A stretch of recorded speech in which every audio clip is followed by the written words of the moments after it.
Assalamu alaikum and welcome to Moetivation, the show where we help you align your mind, your heart, your soul, and your body to become the best version of yourself.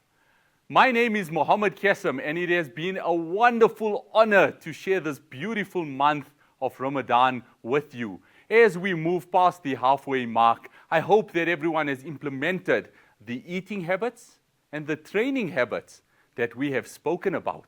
And I know it's starting to take its toll on you now. I know the body is feeling depleted. And I know that you're feeling this change and your nervous system wants to go back to its old ways.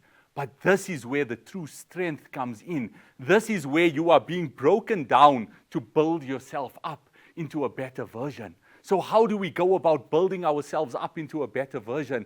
Let us understand, as I've said before in previous weeks, that when the stomach is empty, the mind is clearer.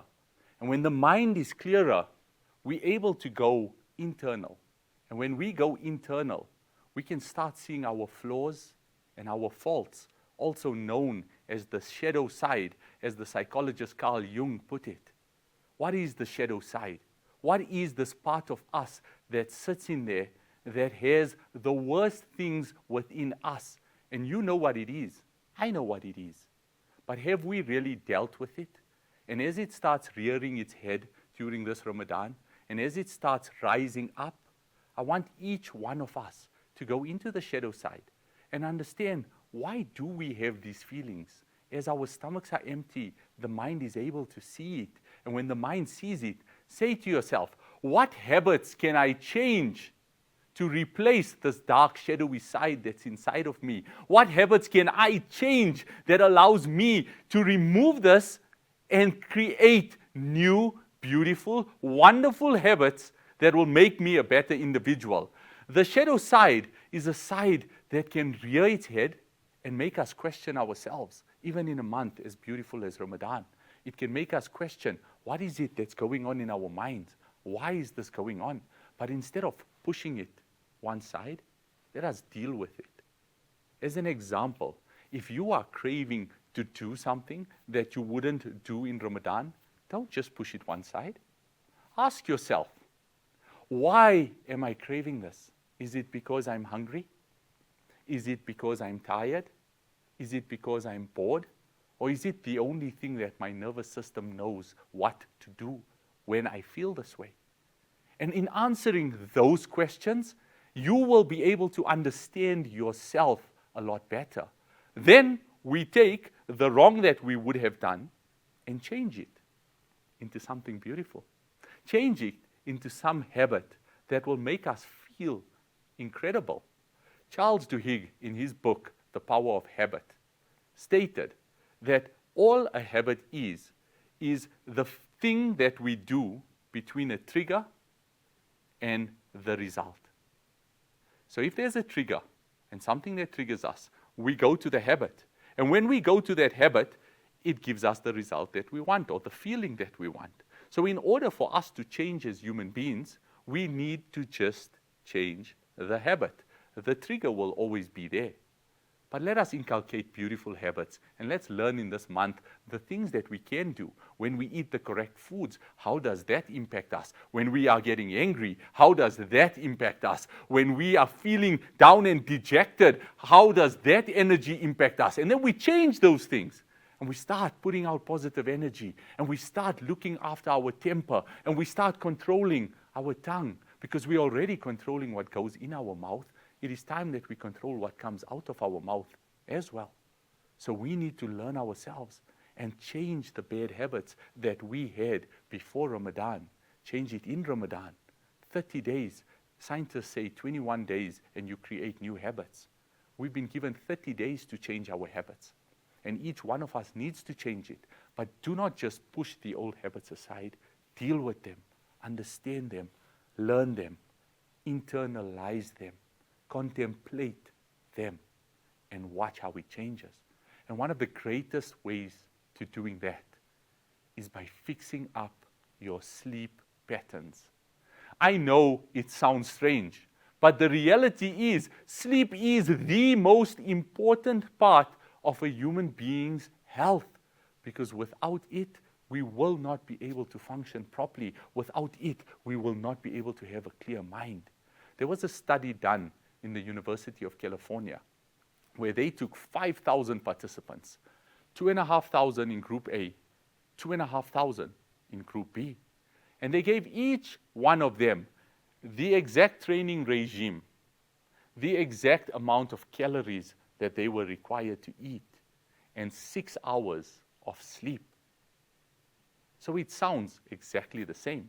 The only difference was that Group A was told that they need to sleep at 9 p.m.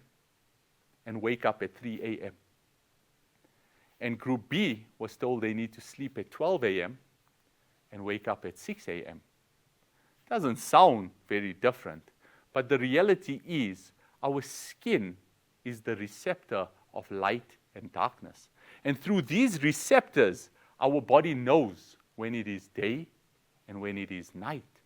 And based on that, it will release the hormones for the day and the hormones for the night. So when we tell our body when it is day and when it is night, it is based on the light that is touching our skin. Light is measured in a measurement called lux. The brightest office in the world can go up to about 8,000 to 10,000 lux as it hits your skin. So your body knows that that is light and it is daytime and release those hormones. And the darkest room will give you 10 lux on your body. It is at that moment in the 10 lux when the room is at its darkest that the body will release melatonin. And melatonin, known as the sleep hormone, is what regenerates and repairs our body, our mindset, removes the stress hormones from our body, and makes us feel rejuvenated. But an office can only give you 10,000. 5 minutes in sunlight will give you 30,000 lux. So imagine just spending 5 minutes in the sun, letting your skin feel that it is daytime, and then going into a dark room at night, switching everything off, and letting your skin know it's nighttime. It will then release the melatonin. And why do I share this with you? Because in South Africa, our biological clocks are wired to the sunrise and the sunset.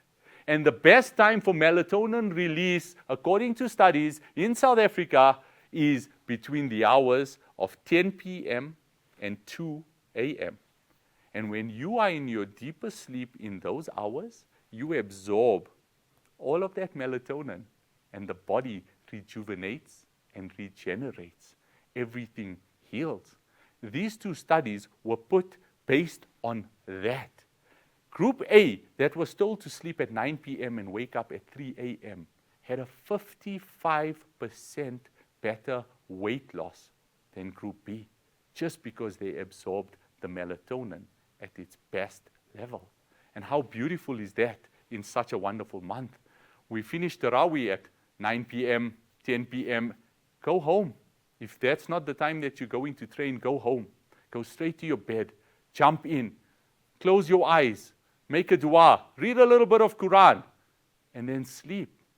And watch the melatonin release in your body. It is an actual magical hormone that will rejuvenate and regenerate you completely.